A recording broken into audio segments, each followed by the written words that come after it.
and welcome to my YouTube channel, The Concepts of ICT. In this lesson, I am going to discuss about the fetch execution cycle. I am doing this lesson because of a request made in the comment section by a student. Let's discuss what is fetch execution cycle. What is fetch execution cycle then?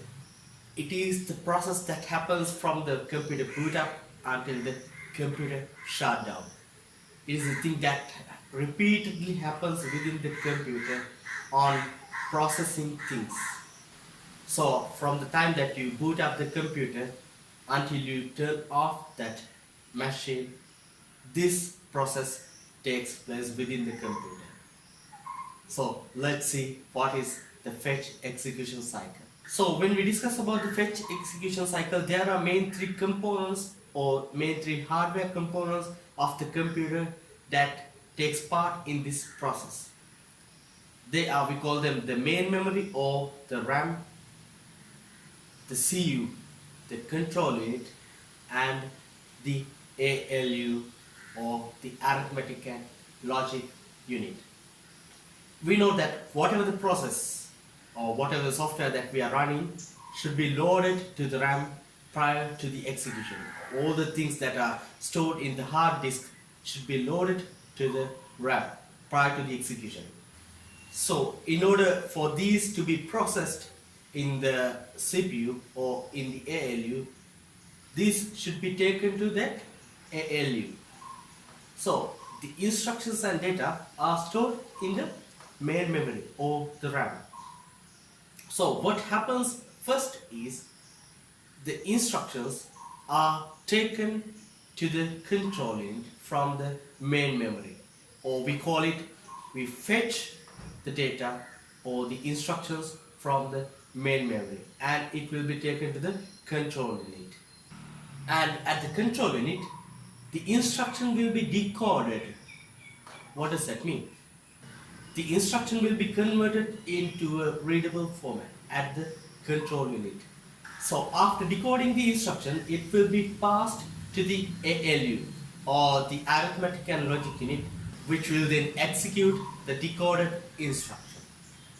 And if there is an output that should be saved in the memory, then it will pass that data to the main memory to be stored. So this is called the fetch execution cycle. First it fetches the instruction from the memory to the control unit, and there it will decode that instruction, and that instruction will be passed to the ALU to be executed. So the fetch and execution has happened, and after the execution, if there is an output, it will be saved in the main memory. We can represent this using a simple graph like this. So these three are the main hardware components that works in the fetch execution cycle. Let's see what happens in that. First, the instructions are fetched from the main memory to the control unit. Fetch from the memory. And it will be taken to the control unit where it will decode the instruction.